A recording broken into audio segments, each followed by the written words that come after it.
naaniyo waa mahadsantahay Gol FM oo ku dhawahay waxa ku wajahanay magaalada Kismaayo aan rajeynaya maalmo qor inaa joogo kadibna aan ka safri doono ilaa General Daawud inta laga gaaro insha Allah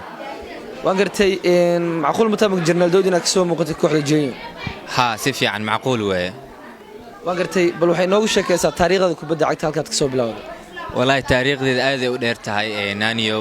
ani kubadda cagta magaalada Kismaayo ku dhashay ugu horeen xaga ku soo barbaaray dugsi sare xaga ku soo dhameeyay kubadda cagtana magaalada Kismaayo la ka soo bilaabay koox xaafadeed oo Fuluujal lii jira ka soo bilaabay kadib koox kale oo heerka labaad oo xaafadeeda ka dhisnaa guulada lii jira aadana ka soo muuqday kadib waxa dhacday in magaalada Baydhabo aado 2018 la iga waco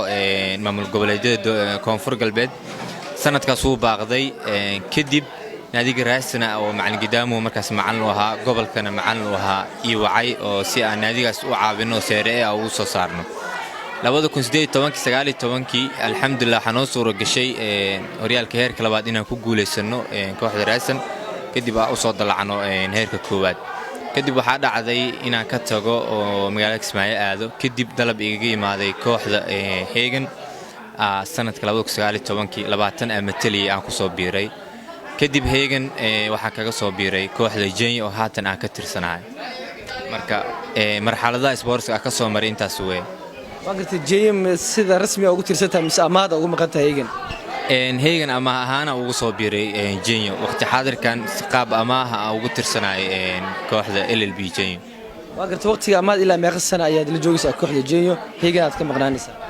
wallahi taas maamulka Jenyo iyo waxa ku heshiiyay maamulka Heegan hadda hal season oo ciyaaray Jenyo kulli ayaga bay ku xiran tahay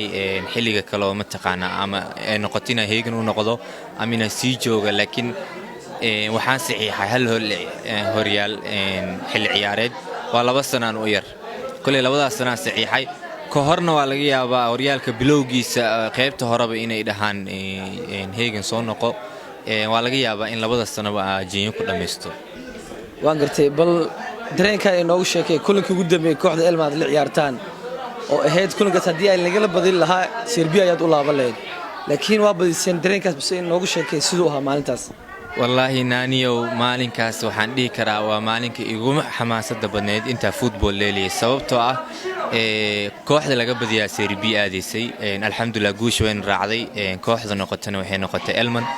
adiga waa qiyaasi kartaa markii lagu dhaho nolol ama geeri wax kale oo saddexay ma jiro kulankaas wuxuu ahaa ama ina badisid ama in laga badiyo wax kale oo saddexay ma jirin hadii average noqoto playoff ala adila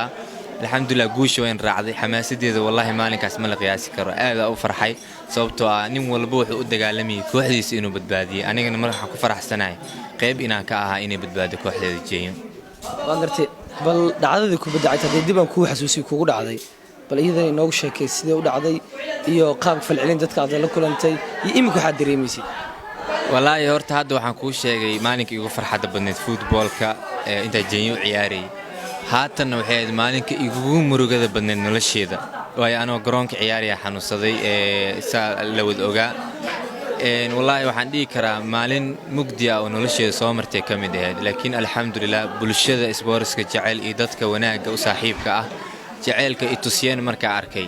xanuunkii iyo maalinkaas soo martay xitaa waa iska ilaaw alxamdulillah haatan waxa dareemay caafimaad tamaam oo buuxa ah waan u mahad celinayaa in alaale intii garib istaagtay inta magacayga iyo muuqayga garanaysay inta aan garanaynin buu u mahad celinaa ugu dambeyn safarkaada goorma dib ugu soo laaban doontaa kooxda Jenyo wallahi waxa rajeyn doonaa in si dhaqsi ah ma taqaana